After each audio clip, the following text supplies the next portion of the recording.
और देखिए खबर ये मिल रही है कि एनआईए की जांच में बड़ा खुलासा हुआ। इस प्लानिंग में 4 मुख्य किरदार पैन इंडिया हमले का प्लान बना रहे थे, ये भी खुलासा हो गया है। तो पैन इंडिया मतलब देश के कोने कोने में हमले का प्लान था, दिल्ली से बाहर भी हमला करने के बहुत करीब थे ये।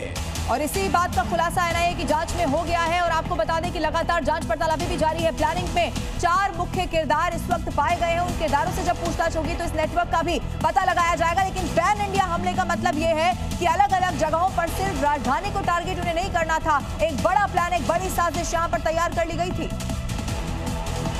तो पैन इंडिया हमले का इनका प्लान था और 3 डॉक्टर 1 मौलाना, मकसद देश को दहलाना। कैसे, वो भी जरा आपको सिलसिलेवार तरीके से बताते हैं। आइए ग्राफिक्स के जरिए आपको समझाते हैं कैसे यहाँ पर एक बड़ी साजिश यहाँ पर रची जा रही थी। ये देखिए 3 डॉक्टर 1 मौलाना, कौन कौन इसमें सामने आया। सबसे पहले डॉक्टर मुजम्मिल का नाम यहाँ पर जरूर लेना होगा और उसके बाद अखिलेश, डॉक्टर आदिल जो इस वक्त बताया जा रहा है उसके इर्द गिर्द भी जांच पड़ताल चल रही है। बिल्कुल। और उसके बाद डॉक्टर शाहीन जो कि कई लड़कियों को सुसाइड बॉम्बर बनाना चाहती थी, और शोपिया का रहने वाला मौलाना इरफान अहमद इस मामले का एक मुख्य किरदार है।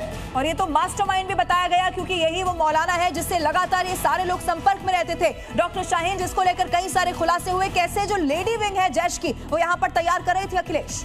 इसी पर कुछ जानकारी ब्रजेश से लेते हैं, हमारे एक और सहयोगी हमारे साथ जुड़े हुए हैं। ब्रजेश, ये जो आतंक का पूरा नेटवर्क नजर आ रहा है, इसको लेकर कुछ और अपडेट, कुछ और जानकारी अगर आपको मिली हो, ये डॉक्टर्स जो थे कैसे इस लिंक को आगे बढ़ा रहे थे?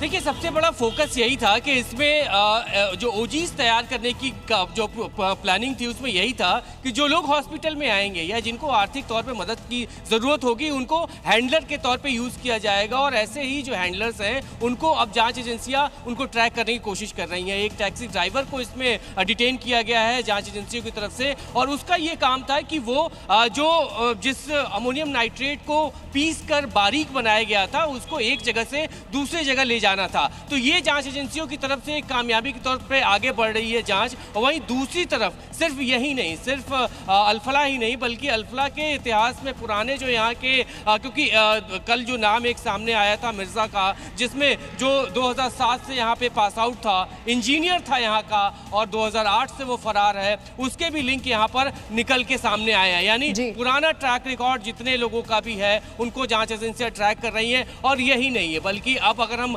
2008 से पहले जाते हैं तो उस वक्त भी जो बेंगलुरु में धमाके हुए थे, तमिलनाडु में कई जगहों पे धमाके हुए थे, वहां भी जो मारुति 800 और इसीलिए बड़ा खुलासा हो गया है देश को दहलाने की कैसे बड़ी साजिश यहाँ पर रची जा रही थी। आप बने रहिएगा, लौटेंगे आपके पास एक और बड़ी खबर है। आतंकी शाहीन को लेकर ये बड़ा खुलासा हो गया है। आतंकियों की एक टीम बना रही थी ये डॉक्टर शाहीन। तो डॉक्टरों को सौंपी जा रही थी जिम्मेदारी, और आपको बता दें कि टीम में 5 लोगों को शामिल करना इसका मकसद था। स्लीपर सेल की तर्ज पर डॉक्टर सेल बना रही थी शाहीन। ये भी सूत्रों के हवाले से खबर मिल गई है। एचओडी से कैसे संपर्क करना है इसको लेकर पूरा एक प्लान यहाँ पर बना लिया गया था। 5 डॉक्टर की टीम बनाने की तैयारी यहाँ पर चल रही थी और इसी डॉक्टर शाहीन के इर्द गिर्द अब जांच पड़ताल चल रही है। कई सारे बड़े खुलासे इससे पहले भी हो चुके हैं। बिल्कुल, बहुत ही शातिराना तरीके से पूरा प्लान तैयार किया जा रहा था, और शाहीन का जो आतंकी प्लान है उसे अब हम डिकोड करते हैं। बिल्कुल, देखिए स्पेशल 26 तैयार कर रही थी शाहीन। ये भी जानकारी सूत्रों के हवाले से है। 5 टीम यहाँ पर तैयार होनी थी।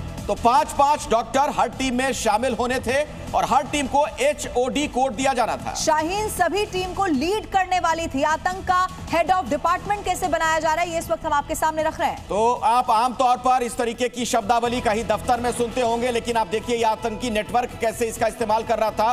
कानपुर में आरिफ था HOD और लखनऊ में परवेज HOD बनाया गया। सीधा रुक करते हैं इस वक्त हमारे साथ हमारे सहयोगी विशाल लाइव मौजूद है। विशाल, HOD को क्या डिकोड कर लिया गया है? कितने HOD बना लिए गए थे, कितने बाकी थे, क्या जानकारी है बताइए विशाल।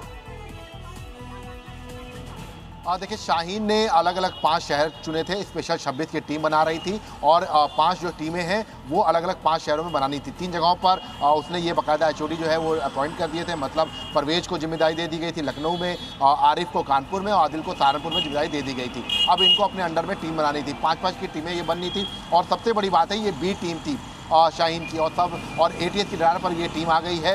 इनका जो मिशन था वो ये साफ तौर पे था कि आतंक की पाठशाला चलाना है, इसके साथ साथ कैसे जो है लोगों को रेडिकलाइज करना है, आतंक के रास्ते पर जाना है और तमाम मिशन को कैसे अंजाम देना है। स्लीपर सेल के मॉड्यूल की तरह ही ये डॉक्टर सेल मॉड्यूल के तौर पर जो है काम कर रही थी। शाहीन बहुत शातिर थी और इसीलिए उसने जो ठीक है विशाल, आगे फिर मैं लौटूंगा आपके पास और अपडेट्स लेंगे, लेकिन इस बीच एक और बड़ी खबर आ गई है दिल्ली ब्लास्ट को लेकर एक नई जानकारी। डॉक्टर शाहीन को लखनऊ ले जा सकती है एनआईए।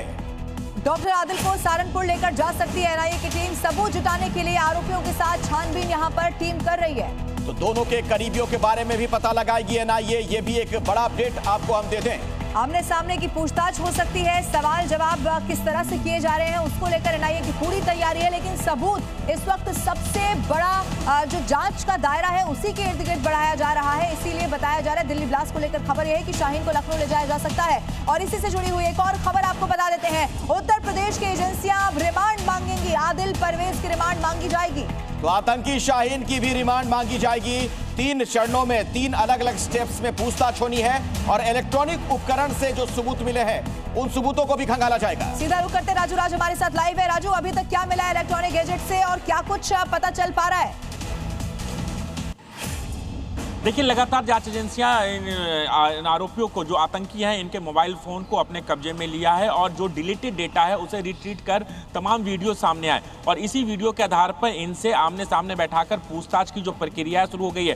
क्योंकि जितने भी आरोपी हैं सभी को 10 दिन के रिमांड पर मिली और एनआईए ने पटियाला हाउस कोर्ट में साफ तौर पर बताया था कि तमाम आरोपियों को आमने सामने बैठाकर इस पूरे मामले की पूछताछ करेगी और ये भी जानकारी कि तमाम जो लोकल पुलिस है जो असिस्ट करेंगे उनसे भी एनआईए का संपर्क हो रखा है। बात करें फरीदाबाद की, ये भी जानकारी मिल पा रही है कि मुजम्मिल को भी लेकर फरीदाबाद पुलिस जा सकती है, डॉक्टर शाहीन को लेकर फरीदाबाद जा सकती है। और राजू, इन जगहों पर जो ले जाया जा रहा है इन लोगों को, आप लंबे वक्त से क्राइम रिपोर्टिंग करते रहे, जरा ये बताइए मकसद क्या नजर आ रहा है? कि वहां जाकर कुछ बरामद करना है, कुछ बरामदगी के लिए ले जाएगी एजेंसियां वहां पर? देखिए, बरामद करना, क्योंकि तमाम चीजें हैं अब तक बरामद हो चुकी है। अगर कुछ ऐसी चीजें जांच में जो सामने है जो बरामद नहीं हुआ है वो बरामद कर सकते हैं। दूसरा यह है कि उन तमाम लोकेशन पर, यानी हॉस्टल की बात हम लोग लगातार कर रहे हैं। ठीक है राजू, आप इस पर नजर बनाकर रखिएगा। अपडेट होगा तो फिर से आपका रुख करेंगे। आगे बढ़ते हुए एक और बड़ी खबर जो मिल रही है वो दर्शकों को बता देते हैं। आतंकी मुजम्मिल पर बहुत बड़ा खुलासा हो गया है। ब्लास्ट में अब आटा चक्की कनेक्शन सामने आया है। तो आटा चक्की कनेक्शन भी सामने आ गया। आटा चक्की से मुजम्मिल यूरिया पीसता था। ये देखिए, एक बहुत बड़ी जानकारी, नई जानकारी। और उसी के बाद विस्फोटक तैयार करता था। ये आपको सुनने में बड़ा अजीब लग रहा होगा, लेकिन ये बहुत बड़े मंसूबों के तहत यहाँ पर किया जा रहा था। तो कितना ये शातिर था शख्स, उसका अंदाजा लगा। ये कई इसने देसी तरीके इजाद कर लिए थे। ब्लास्ट का आटा चक्की कनेक्शन क्या है लवीना, ये जरा आप दर्शकों को बता दें। यानी कि बम भी बना लिया जाए लेकिन किसी को मालूम ना चले। अक्सर देखिए इसके बारे में ये भी बताया गया कि ये शांत रहा करता था, सोच समझकर फैसले लेता था, यानी बहुत शातिर और समझदार, जिससे कि किसी को कुछ मालूम भी ना चले और ये अपना काम करता रहे। जल्दबाजी में ये नहीं रहता था, बड़े आराम से अपने प्लान को अंजाम देता था। और कई आतंकियों के टच में था। टारगेट पर पढ़े लिखे लोग थे, जरूरतमंदों को हथियार बनाता था। ये कमरे से इसके विस्फोटक मिला था, आपको याद होगा। सीधा रुक करते इस वक्त हमारे सहयोगी लाइव हमारे साथ मौजूद है, क्योंकि इसको लेकर कई सारे बड़े खुलासे होते चले जा रहे हैं। क्या इसके बारे में और सामने आ पाया, क्योंकि इसके स्वभाव के बारे में भी अब कुछ डिटेल सामने आ गई है।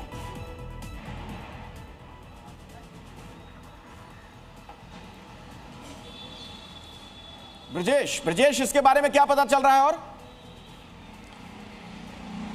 देखिए, जो केमिकल है यूरिया है, यूरिया को जब बारूद के तौर पे बनाया जाएगा, बम के तौर पे इसका इस्तेमाल किया जाएगा, तो उसके लिए उसको पीसकर बारीक करना होता है और उसके बाद केमिकल मिलाकर, डेटोनेटर लगाकर, टाइमर लगाकर उसको सेट किया जाता है और फिर ब्लास्ट किया जाता है। एक प्रोसेस है और उस आधार पे इस तरीके के बम बनाए जाते हैं। और इसीलिए मुजम्मिल ने, चूंकि यूरिया बारीक नहीं होता है, उसे बारीक करना होता है, तो उसको बारीक करने के लिए, अमोनियम नाइट्रेट को बारीक करने के लिए उसने आटा चक्की की एक छोटी सी मशीन खरीदी थी। इसके लिए उसने एक टैक्सी ड्राइवर की मदद ली थी और इसीलिए उस टैक्सी ड्राइवर से भी पूछताछ की जा रही है, क्योंकि उसको पीसने के बाद उसकी जो प्लानिंग थी वो इसी तरीके से बम बनाकर अलग अलग जगहों पे सप्लाई करना था, अलग अलग जगहों पे अपने हैंडलर्स को देना था और फिर वहां पे ब्लास्ट होता। तो इस मॉड्यूल का भी इसमें इस्तेमाल किया गया है। अब जांच एजेंसियां ये भी पता कर रही है। ठीक है ब्रजेश, इस खबर पर आप नजर बनाकर रखिए।